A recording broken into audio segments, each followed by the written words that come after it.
Welcome to the Master Passive Income Show. My name is Dustin Heiner, and I'm here to help you learn how to quit that JOB, that just overbroke job, by investing in real estate so you never ever have to work a job again. Today, I am super pumped to talk about something that's going to get you a lot of money. If you had one property that made you $10,000 a month in passive income, most of us can quit our jobs and become successfully unemployed. And today, we're going to bring on an expert that is going to show us how we can do this from one property making us $10,000 a month in passive income. All right, let's start the show.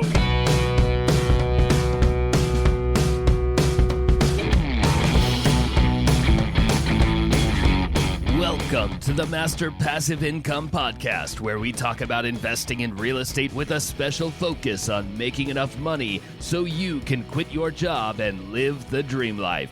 And now, here is your host, Dustin Heiner. What's up? What's up? What's up? I am super blessed to have you here on the show with me. And this is 2023. Actually, this is the start of 2023. And I am super pumped. Now, if you've been listening to the show, you've been hearing how I've been saying that this is going to be the best time ever to invest in real estate. And I'm so glad you're here because you need to be learning how to invest. You need to be actually investing before the best time gets to us. Now, 2023, this is going to be the start of the next, let's say 3, maybe 4 or 5 years of really awesome real estate investing. I know a lot of people have been saying, man, prices have been up so high. Now the interest rates are high. It's getting really, really bad for investing. Like, well, if you don't know what you're doing, it's going to be really, really hard. You have to try to figure it out as you go. But if you are an investor, if you're already doing it, or you have somebody that's mentoring you, showing you how to do it, you'll know that with rising interest rates, we're excited. Us investors are excited because we don't care about the interest rate. Our tenants pay for that interest. You guys know that we don't pay our taxes, our insurance, our mortgage, we don't pay our property management fees, our insurance, we don't pay any of that stuff. Our tenants pay all of that. If we have a short-term rental property, that comes out of the short-term rents. If it's a mid-term or a long-term property, we're buy and hold investors. And with that, I'm looking at 2023 being the start of a fantastic time to invest in real estate. And just a week or two ago, I took everybody that's in my newsletter through a seminar. Now, if you're not in my newsletter, definitely get in my newsletter. If you get my free course, you'll be put into their newsletter as well. Text the word rental, RENTAL, to 33777.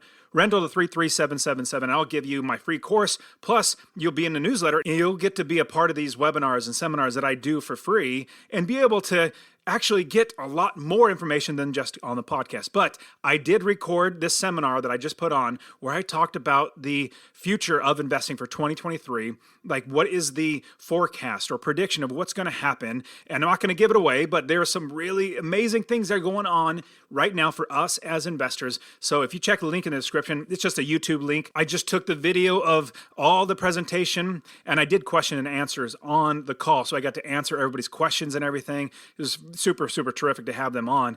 And so you're not going to get the benefit of having the coaching calls, like the questions and answer. That's where you need to be on the newsletter so you can get to be a part of these so I can answer your questions. But you'll see the entire picture of what I'm seeing. So check the link in the description for the YouTube video where I walk you through the entire forecast of what I'm seeing in 2023, how so many things are coming to a head together, like inflation, interest rate, you have the printing of money, you have wars, you have gold prices, like all these other things and layoffs and so many things that are going on at the same time that this is going to make investing in the next 2 to 5 years going to be absolutely amazing. But you need to be investing now. You need to learn how to invest now, and you need to actually be building your business now so that when it comes, you're going to be capitalizing like all of us investors. Now, today, I'm super excited to have a fantastic expert. Now, I have never done anything like a residential assisted living, but I have a really good friend. He actually has a residential assisted living. His dad set it up many, many years ago. He's had a lot of tenants going through there, a lot of senior citizens that are living inside the assisted living, and they make good money. And this is a treat for you guys that you get to hear this expert who literally from one property makes $10,000 a month in passive income. Now, we also talk about like the ups and downs, like the pros and cons, like what could potentially go wrong in this scenario of having residential assisted living. But you're going to be amazed at how awesome this opportunity is going to be for us as investors and the market, like the supply and demand. There isn't that many assisted living facilities, but there are going to be so many more. In fact, there are lots and lots of senior citizens that need these housings, but there's not enough housing for them to live in. So there's more demand than there is supply. So us as investors, if we see this as an opportunity, we can get and build our own residential assisted living. And today I am bringing on a fantastic expert who's going to be showing us how we can absolutely do this as well. I have Isabelle Guarino of the Residential Assisted Living Academy. She is fantastic. She gives us so much great insights. You want to buckle up and really dive into this episode. All right, here we go. And let's talk with Isabelle Guarino of Residential Assisted Living, showing us how we can create one property that makes us $10,000 a month. Isabelle, thank you so much for being on the show. Thanks for having me. Happy to be here. Man, this is terrific because when you really think about real estate investing and buying real estate, it's basically you hold on to a property, something like a physical property on land, and then you rent it out for long term. It could be a storage unit, it could be apartment complex, short term, all these different types of investing. And if you are renting it out per door, per, like this one room or this like Airbnb type model, you start making more money. But then you also realize your market. And I started thinking, oh my goodness, how many people are getting older all the time? The baby boomers are definitely getting older. So fast forward now, we have assisted living and getting a house and it's awesome. I want you to tell us all about it. But first, tell us a little bit about you. How did you get started in doing this residential assisted living? It doesn't sound very easy. It sounds like you have to put a little effort into it. Definitely some effort. We got started, honestly, with it being really close to home. My grandmother fell, broke her hip, and she needed 24/7 care. The doctor said, hey, she's going to need assisted living. And so my family kind of was thrown into the situation. My dad had been a real estate investor for 40 years prior to this, doing all sorts of different, avenues of investing within real estate. And so he did quick math after visiting a bunch of homes and facilities and options for her. And he was like, wait. I'm going to be paying $5,000 a month for her to live in the home, or I could be cash flowing $10,000, $15,000 on the home and she could be living for free. So being the, entrepreneur that he was, he jumped right in, purchased the real estate, purchased the business, and my family kind of never looked back. It became a family business, and it's been so much fun along the way. That's fantastic. And can you give me what year was that and how long have you been doing this? Yeah, just about 10 years ago now that happened. And we started teaching and training on it about 7-8 years ago. Last year, my dad passed. And so I had been working behind the scenes with him over the 8 years, building just all the companies and dealing with all the day-to-day stuff. And this past year, I took the front stage and have been teaching and sharing just as he did. And it's been a real blessing to be able to carry on that legacy. I love it. And I love that you're doing this with your legacy of your dad, or your dad's legacy. Like, I have my children and I'm teaching them how to invest in real estate. And that's one thing that I love about real estate, on top of all the benefits from passive income to, literally having a tax depreciation, all these other great things. But on top of that, I'm teaching my kids, and I'm also going to be able to give them generational wealth. So I'm giving them properties and teaching them how to do it themselves. So one day I would love it if my kids, they're young, but hopefully they'll grow up to be able to do all this stuff as well. That's terrific. Now, there's so many thoughts going through my brain on how to do this. Now, at Master Passive Income, what I love to teach is creating a business that runs itself so we don't have to do it. So my mind is automatically not going to the property, where, and all that stuff, which most people, they jump right to where and how are we going to pay for it? Like that, we'll get there. But I want to know, how do we run a business, a residential assisted living? So is it really, really difficult to find the right people to take care of the elderly people that are be inside there? To walk us through, what does it look like building that business? Yeah, so staffing is always your most challenging part, really, in any business. But the way we teach and train and the way we do ourselves is that you're the owner of the real estate and the owner of the business. And you're basically hiring that licensed administrator, which in real estate world, we kind of be the property manager. They're dealing with hiring and firing the caregivers doing all the schedule, payroll. They're marketing the home, doing the tours with the families and filling the beds, and just dealing with all the day-to-day drama. So in the beginning, definitely more work up and running to make sure that you and that administrator are on the same page and running everything, smoothly. But then eventually you can definitely get to the level where you're like us, where we do one phone call a week with them and then maybe go visit the homes every other month. Like, we're not on site. So it can turn passive, but it is active in the beginning for sure. Pactive, right? That's what we'll call it.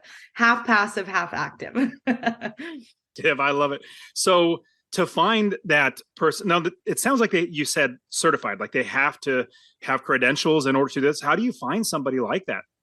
Yeah, they're licensed through the state. So every state has a different licensing requirement, but it's just like you would find a caregiver if you wanted to hire them basically for your own home. You could put a job ad on Craigslist or Indeed or LinkedIn. You could go to caregiver training schools or administrator training schools and find out who, the fresh graduates are. For me, this industry is very tight knit. I feel in most markets, and everybody kind of knows everybody. So the best place to find people is through personal recommendations, asking other care home owners or placement agents, geriatric doctors and nurses, if they know of any administrators who are looking for a job, things of that nature. Got it. Can I ask you how many actual properties do you as your own business and your family own? We own and operate 3 care homes here in Arizona. We invest in about 50 now across the country. And we've taught over 8,000 students in the last, couple of years. So there's a lot of, we're not a franchise. So I don't take anything from their properties being open, but there's been a lot of properties from that education side of it, which is really exciting. Oh, it's fun. And that's why I have Master Passive Income. I was quitting my job and I had a lot of friends and family members asking me how to do it. And I realized I enjoyed teaching it. And then I quit. So I had plenty of extra time. So that's how all this came about. So when you're looking to buy the property, is it well, obviously it seems like there's certain criteria, like maybe not a 2-story because they're elderly. You might not want to have them go up and down the stairs, but what is the nuance of the type of home that we should be looking for if we're going to be buying for a residential assisted living? Great question. So yes, physical requirements within the property. If you have stairs, you're going to have to add in a chairlift or an elevator. So I do prefer ranch style single level, but we have a lot of students on the East Coast. We've got a guy in Jersey who has a 4-story home and he put in an elevator, and that makes sense. But for homes that have maybe 2 stories, it doesn't always make the most sense. So I do prefer, single level. Most seniors will want private bedrooms and bathrooms. So as many bedrooms and bathrooms as you can, because depending on where you live in the country, you're allowed to have anywhere between 6 and 16 residents in the home. So here in Arizona, we're allowed to have 10. So all my homes are 10 bedroom, 10 bath homes. They didn't start that way. We chopped them up and, converted them to become that way. But square footage wise, I always like to say stick between 300 and 500 square feet per resident. So with 10 people, minimum a 3,000 square foot home, upwards of 5,000 is very comfortable. Wow. Now let's talk about the numbers, meaning each property is going to be different, how much you're going to pay for it and rehab and stuff. But the business side of it, basically we have a product. A product that somebody else is going to be renting from us. What would we look at for expenses and how much would we look at per month? Let's just say the Phoenix area, if you're in Arizona, what would the average rate be? And then what the expenses and what would potentially be the business revenue from this? Yeah. So the average rate in America to live in assisted living right now today is $4,500 a month per person. And Arizona's right on par with the national average. Our average is $4,500. So if we had 10 residents at $4,500, that's $45,000 coming in every single month. And I want to pause for a quick second and share that honestly, I really want you to invest in real estate. My new goal in my life, my first goal was to quit my job in 10 years. And I did that, accomplished that at 37. Now my new goal is to help 1 million people invest in real estate. So 2 things I would ask from you. Number 1, if you get anything out of this episode, please share it with somebody else. Just say, hey, check out Dustin and Master Passive Income. He really wants to help 1 million people to invest in real estate. That's number 1. Number 2, I want to get you to invest in real estate. Get my real estate investing course absolutely for free. Text the word rental, RENTAL RENTAL to 33777. Rental to 33777. I'll literally give you my course, show you how to find an area of the country to invest, how to build the business first. You know, I always talk about that, and how to find the right properties, how to make sure you're getting experts to do the work for you, and scale the business to where you're making $250 or more in passive income. Scale it to quit your job. I'll literally get to you, or go to masterpassiveincome.com/free course. Obviously, it'll be in the description, but I really, really want you to invest in real estate, because the more that actual, normal, everyday people own real estate that are good landlords, the better everybody's life gets. But our expenses probably fall around 30,000, including food, activities, cable, internet. I mean, paying for the caregivers, the administrator, the private chef. I mean, everything all in, probably around 30. And then let's say your debt service is another 5, right? Whether it's a lease or debt service, that's leaving you with, $10,000 a month as the owner. So they can really be profitable. And that was also using the 4,500, which is the average number. And I always recommend doing above average, because the average homes, at least all the ones we visited that I didn't want to leave my goldfish, let alone my grandmother, I'm like all focused on the above average, the luxury homes and the nicer ones. So our homes here in Arizona are charging usually anywhere between 5,000 and 8,000 a month. And that's very common in most parts of the country. You walked us through a couple of the expenses, like the administrator, private chef, activities. Could you go through a little more itemized out? That, if you miss some, I completely understand. But walk me through other expenses, because these are expenses us as regular, just like long-term buy and hold, long-term tenant. We would never think about these things. Like, I would never pay for a chef. But if they're going to pay me to hire a chef and I can make extra money, then absolutely. So walk us through the expenses that we could look at. Yeah, so your staffing is obviously going to be the biggest chunk of your expenses. So caregivers, your licensed administrator, activities, whether that's pet therapy or senior yoga or musicians or anything in that regard. A private chef, if you're a high-end home, I would try to get a private chef in there. So staffing wise, that's pretty much what you're looking for. The regular house bills, like it's everything you're paying in your own house, right? Cable, phone, food, not food, but cable, phone, utilities, water, gas, anything like that. That's all normal.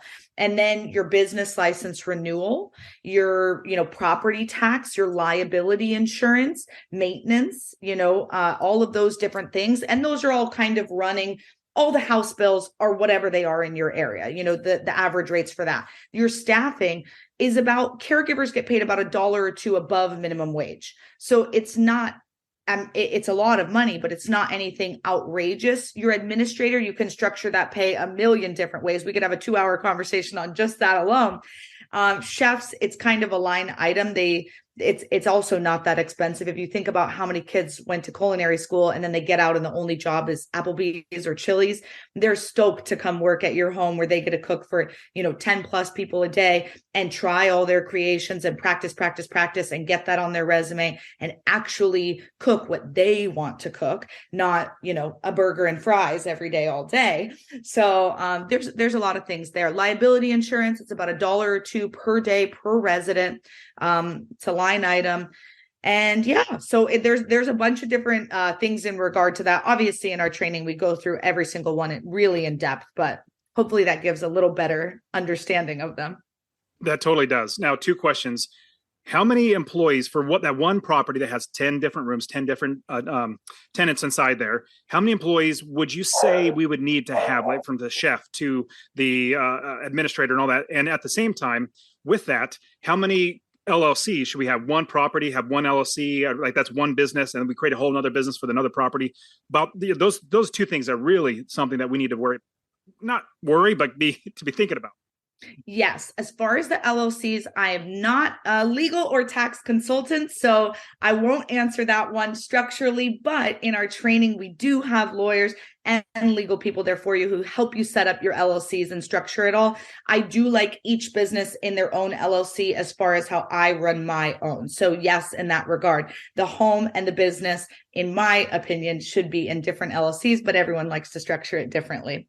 That way you can be like leasing it from yourself. Or a lot of our students choose many different routes. They don't own and operate the business the day to day. They only operate and own the real estate, and they're leasing it to a company who's running the business in their home with a long-term contract, maybe 3, 5, 8 years, little or no maintenance. They're not in charge of it at all. And they're charging twice the fair market rent because they've renovated the home, got it licensed and ready for assisted living. So they just own the real estate, and cash flow on that have nothing to do with the day-to-day. What was the second expense we talked about?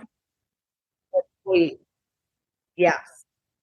So a big box facility like Brookdale, a Sunrise, and Atrium, their resident to caregiver ratios are usually 20 to 1, 20 to 1, or 30 to 1 at night, sometimes 50 to 1. That's insane. One person cannot take care of 20, let alone 50 people. So one of the incredible things about residential assisted living is that our ratios are significantly lower. We like to provide a 4 to 1 or 5 to 1 resident to caregiver ratio. So the quality of care is so much better, and you're not having a lot of those health issues and, UTIs and bed sores and, hey, they fell and this happened. That is so minimal because it's a lot more hands-on care, which is incredible about what we can offer. So if you have a 4 to 1 or 5 to 1 ratio with 10 residents in the home, I'd have 2 people on staff and the manager coming by, to help out as needed. At night, 8 to 1 or 10 to 1. So maybe I'd have 1 person at night, but the caregivers work shifts almost like a nurse, like a 12-hour shift, maybe a 10, maybe an 8. But if they work a 12-hour shift, they're only working for one of your homes 3 or 4 days a week. So if you don't have more than one home, they're probably working at Joe Schmo's home down the street for the other 3 or 4 days a week. So I always encourage people to have a 3-pack, at least 3 of these homes. So you can share your resources, share your staff. And if they are set up in different LLCs, you're not paying overtime because it's completely separate jobs at all 3 of those different homes or businesses that you're running there. So within the one home, if you have, I would say for 10 residents, you might want to have 10 rotating caregivers who are coming and going. But again, you can share those resources between the homes.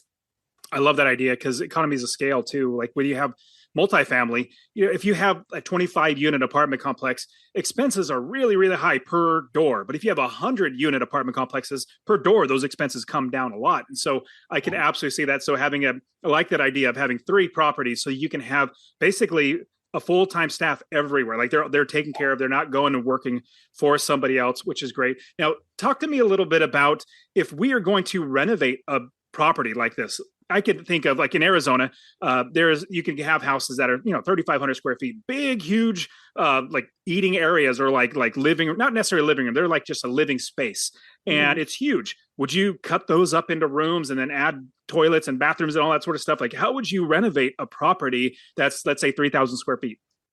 I would want, like I said, as many private bedrooms and bathrooms as possible, but you still want all of the regular things that make a home a home.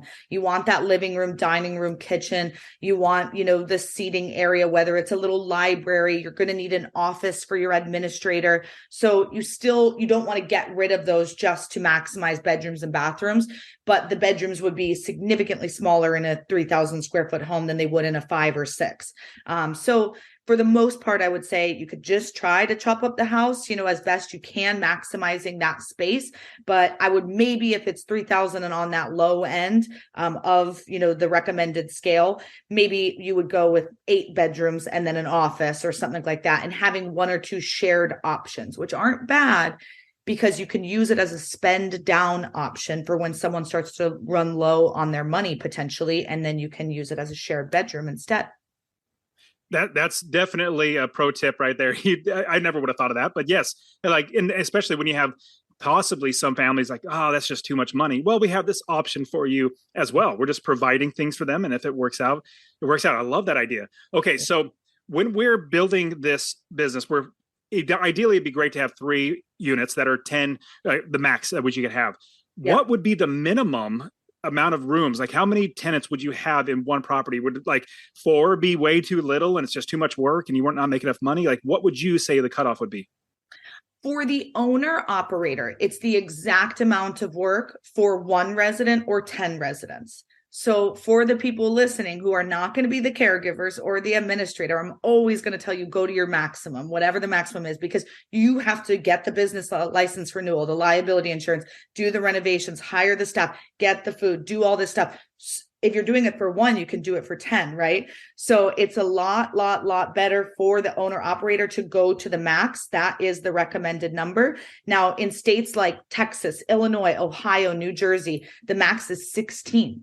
So you're not going to find a 16, bedroom, bathroom home on the market, but we have plenty of students in all those markets who just did a different option, right? We teach you how to lease a home for this, how to buy an existing facility. So buy the business, buy the real estate, how to convert a single family home into one of these. And then last, buy land and build custom from the ground up.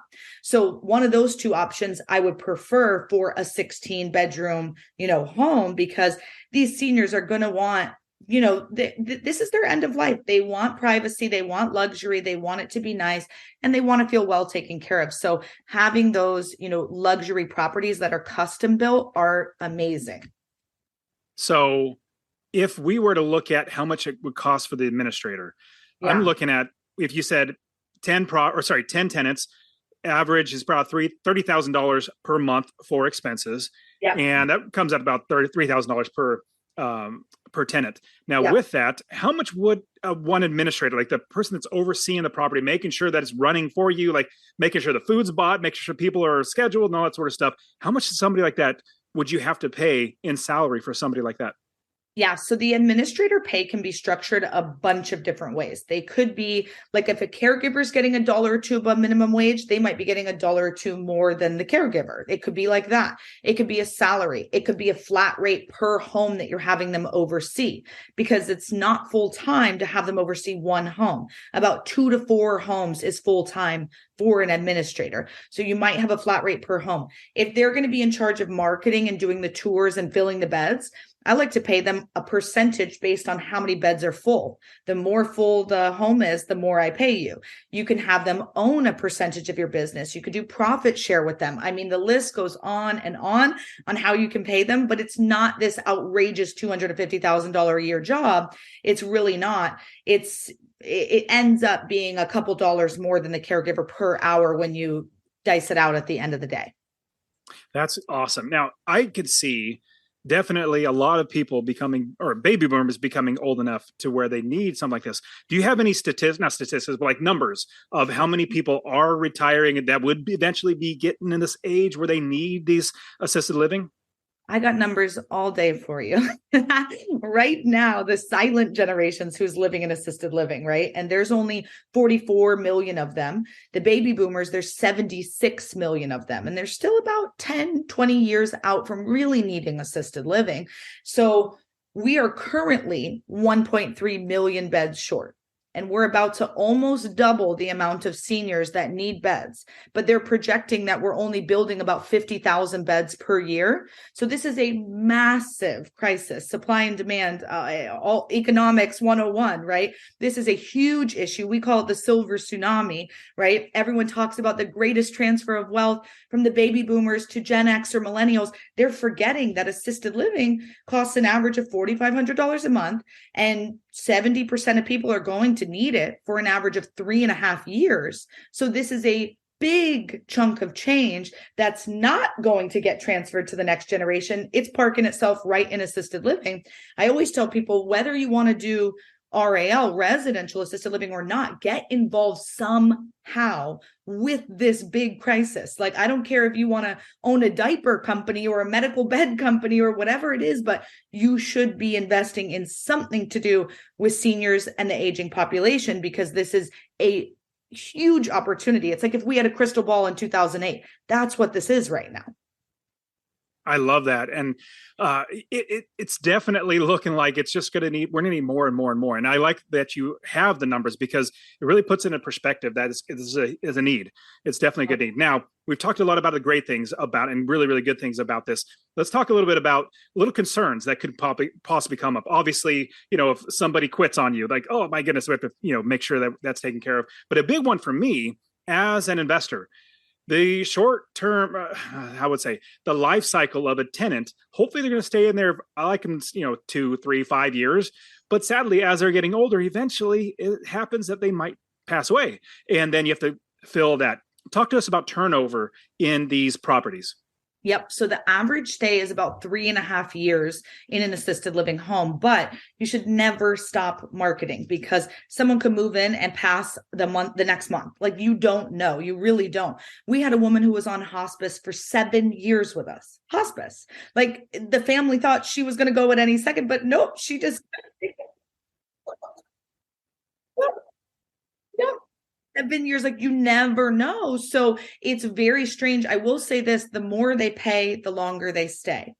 And it sounds bad, but it's very true because when money's tight with a family, they will wait till the absolute last second to move mom or dad in because they don't have a lot of money to spare. And they will wait. Okay, we move them in and then they die a lot faster versus the homes that are much more expensive. You have people moving in who you're like, do you even need this? Like, I feel like you're doing good, but the kids, went to visit at Christmas and there was medication not taken or the food was expired. And they're like, dad needs assisted living. Let's get him in now. And then they move in way sooner because they say, well, we want him to be there and make friends and all this stuff. So doing those higher end above average homes, definitely, I feel like the ratios of how long they're staying there is a lot longer, but you are correct. There is turnover in these homes. 90% of people will pass in and who come into the assisted living home, they'll pass there. And it is a sad thing, right? But it's also a life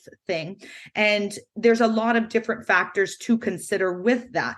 Marketing, as the owner, you should never stop marketing. Even when you're full, you still want to be marketing. Put your name out there, put your word out there. What are you doing in your home? Why would people want to consider this? You could be building your waiting list right away.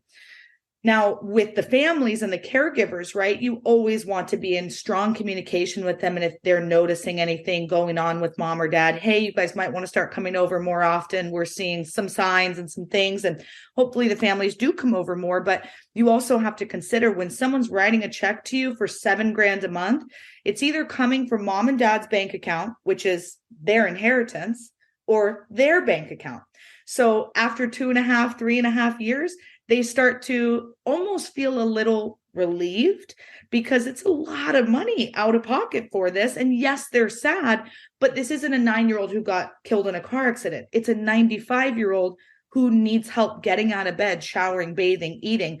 They know this is end of life, and that's why they're in an assisted living to start with. So with the families, and they are a lot more understanding than you would think, but it is vital that you pretty much are super sensitive to them, super caring, help them with that process, hook them up with all the different things that they need, and fill that bed as soon as you can.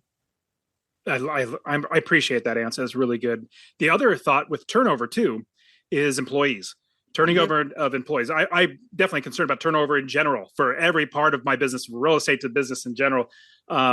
Talk to us about turnover of employees and how to make sure that we are not the ones that are, oh, Maggot, if somebody quit, I have to go over to the house and I have to start scrubbing grandma, or, I don't really want to do that. I want to have a business that actually runs itself. So talk to us about turnover of employees. Yes. So luckily, because you have that administrator in place, when a caregiver gets fired or quits on you, you might not even know about it because that administrator's job is to fill that spot with someone else and or do the role themselves. You're actually not licensed or legally allowed to go over there and help with the seniors. You can go over there, but you can't be taking care of them because you're not licensed to do it. So you as the owner don't have to worry about that. That's really the administrator's, role there. But caregivers, it is a tough job. It is such a tough job. And 80% of the industry is run by immigrants. So our home has people from all over the world, whether it's Romania, South Africa, the Philippines. We have the most incredible staff, but it's really important to note that this is a tough job, not only on your heart, but on your body, on your mind. It's just a lot. So being able to pay them maybe $1 or $2 more than all the other facilities.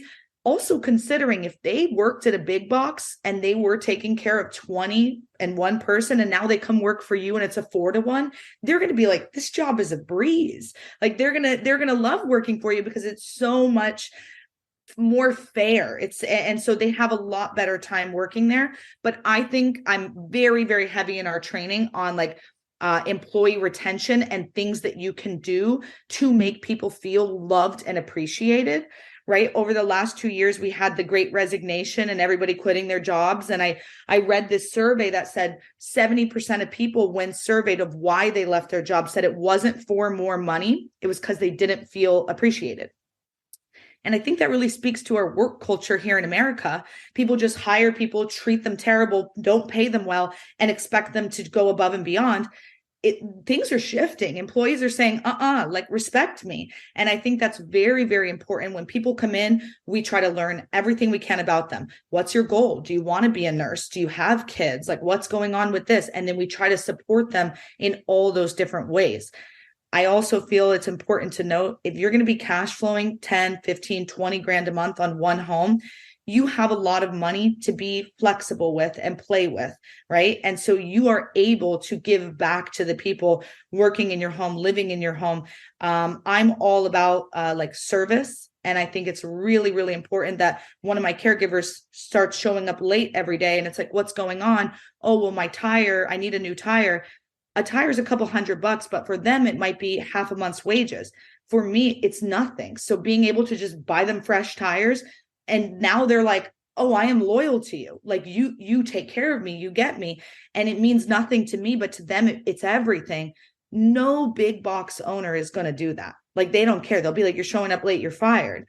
But you have that opportunity to give back in so many ways. And I think that that's the beautiful thing about this. It's not just an investment strategy. It's a way to make an impact in the world.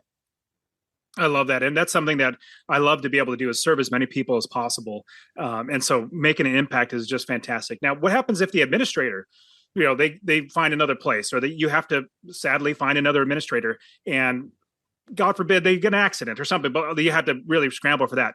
Have you encountered that? And what would we do? The biggest thing that I always do is have an assistant administrator in place at all times. So pretty much if they quit last minute suddenly and something happens, okay, the assistant one steps in and we're immediately looking for another. But if they, hopefully give you some time and if you're treating them really well, fingers crossed, they're saying, hey, this is what's up. This is what I want to do. I'm leaving in 2-3 weeks. And it gives you a little time. But an assistant administrator, which could just be a caregiver who's showing a lot of initiative, and you say, hey, I want to start training you for this. I'm going to pay you a little bit more. And now they have all this pride and they're excited to do it. And they step in the interim. That's terrific. What other potential problems, what have you seen? Like, what do your students come across where you're like, okay, I've seen this before and it happens, this is how you handle? Like, what other problems could we maybe not necessarily expect, but possibly see? Yeah, I think a lot of people are usually concerned about HOAs, or angry neighbors. That's one I hear often. And because of the Federal Fair Housing Act, it's actually discriminatory against, disabled people, which by the time you need assisted living, you're considered disabled, to say that they can't live in that neighborhood or in that home. So even though the HOA might say, well, you can't have a business here, well, that means the realtor, the accountant, the lawyer, the work from home girl who has an Etsy shop, all of us have to shut down if you're going to shut me down. So we created actually the RAL National Association, which represents all 30,000 of these care homes across the country. And we have legal backing and power there for you. If an HOA or an angry neighbor tries to stop you, you have the Federal Fair Housing Act and RALNA on your side to help protect you. Oh, man, that's fantastic. Wow. Okay. So, Isabelle, you've given us so much great insights. I know people are definitely going to want to reach out to you and learn how to do this. How can they find you? How can they reach out to you online? Yeah, RAL101.com is a great place to go to get started. I've got a free book for you there. If you want to schedule a call with me or my team, we have that available. We've got webinars, we've got downloads, all sorts of fun stuff there for you guys, all free of charge. So go check it out. Learn more, RAL101.com. That's great. And what about social media? Social media, you can find us on TikTok, on Instagram, on Twitter, Facebook at RAL Academy. So you can just search us there, and we're having a lot of fun on social. So feel free to follow, comment, ask us any questions there. We have a lot of fun. We were also talking that you're potentially starting a podcast. Do you have a name yet? So if they're going to listen to this a little bit later, they might be able to find you. Ooh, I have a name, but I don't know if we've locked it in. So I don't know if I want to share it yet. But it will be coming soon. A podcast coming soon for sure. Awesome. Well, Isabelle, it's been so fantastic learning about the residential assisted living. I think it's definitely a need as well as a great opportunity for a lot of investors. So thank you so much for being on the show. Yeah, thanks for having me, Dustin. Nice to be here with you. And that is it for today. Go ahead and get my free real estate investing course. Text the word rental to 33777. RENTAL to 33777. You can also join my Real Estate Wealth Builders group coaching. Get all my courses. All right, guys, we'll see you in the next show. See ya.